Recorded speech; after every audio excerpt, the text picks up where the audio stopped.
Hola, ¿qué tal mis hermanos? Me da muchísimo gusto poderles saludar una vez más en esta fría mañana de jueves. Terminando ya el año, les doy la bienvenida a su podcast Encarcelados en su episodio número 346.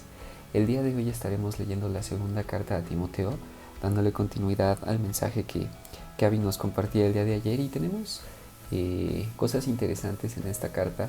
Al ser una carta del apóstol Pablo dirigida enteramente a su hijo espiritual, podemos ver mucha de la personalidad de Pablo impresa en sus letras, puesto que no estaba dirigiendo la carta a una iglesia en general, sino a una persona en específico. Y podemos darnos cuenta, de la profunda relación que tenían Pablo y Timoteo, al punto tal que iniciando la carta sabemos que Pablo considera a Timoteo como su hijo espiritual. Habla esto de una relación íntima, habla esto de un amor en Cristo que tiene Pablo para con Timoteo, y al inicio de la carta le hace una exhortación a la fidelidad. El mensaje de Jesucristo es bien recibido por unas personas, pero no es bien recibido por otras. Entonces esto causa la tribulación, la persecución a la iglesia. De hecho, Pablo nos indica que al momento de escribir estas cartas él está preso. Pablo le escribe a Timoteo que a pesar de todas las dificultades que vengan, que a pesar de todas las cosas que pudieran parecer complicadas al momento de extender el reino, él se mantenga fiel. Vuelvo a lo mismo, hay mención de ciertas personas específicas dentro de la labor ministerial de Pablo. Entonces podemos ver este tinte completamente personal, esta relación tan íntima que tenía Timoteo con su maestro. En el capítulo número 2 podemos ver un mensaje digno de crédito. Fíjense, dice en el versículo 11 del capítulo 2: si morimos con Él, también viviremos con Él. Si resistimos, también reinaremos con Él. Si lo negamos, también Él nos negará. Si somos infieles, Él sigue siendo fiel, ya que no puede negarse a sí mismo. Dentro de esta exhortación a que Timoteo pues sea constante en esta carrera, Pablo escribe estas palabras y nos enseña también a nosotros un mensaje digno de crédito.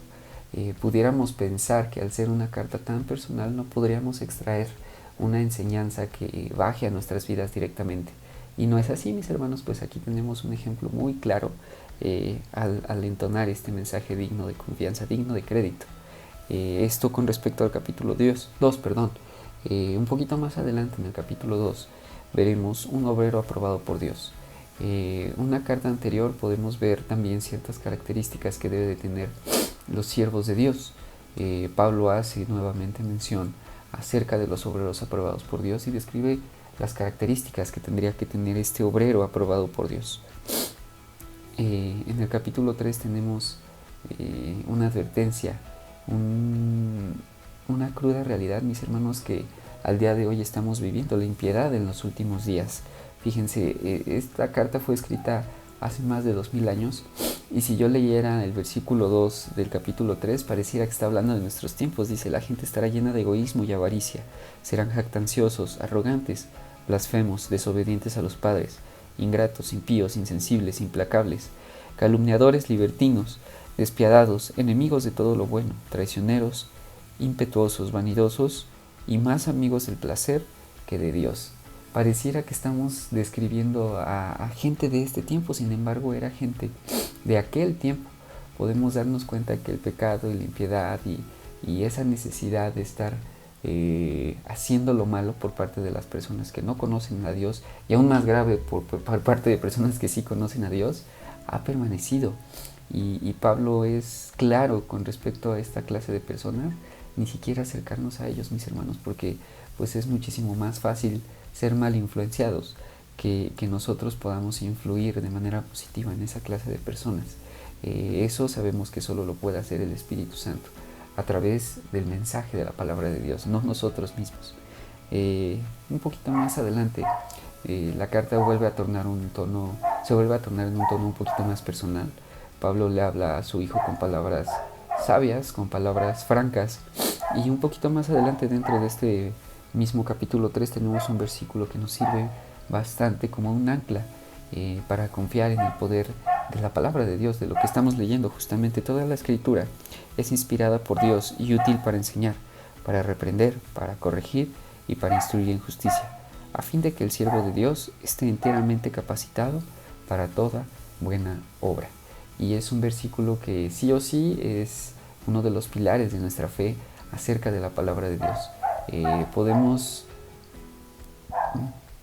decir con toda confianza que efectivamente estas palabras se cumplen en nuestras vidas, a pesar de que fuera Antiguo Testamento, a pesar de que fueran situaciones en las cuales pues nosotros ya no tenemos participación, hablando por ejemplo de lo que comentábamos al inicio del año acerca de las leyes judías.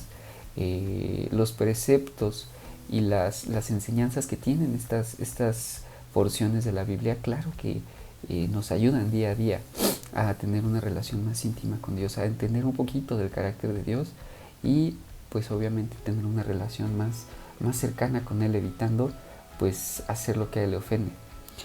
Por último, en el capítulo número 4 tenemos ahí ya otro tinte bastante personal acerca de Pablo y Timoteo. Hace algunas advertencias, le da algunos consejos, y hace mención de ciertas personas que eran parte del ministerio de Pablo en ese entonces. Pero bueno, mis hermanos, pues eso sería el devocional del día de hoy. Tenemos como que bastante material para poder aplicar a nuestra vida misma.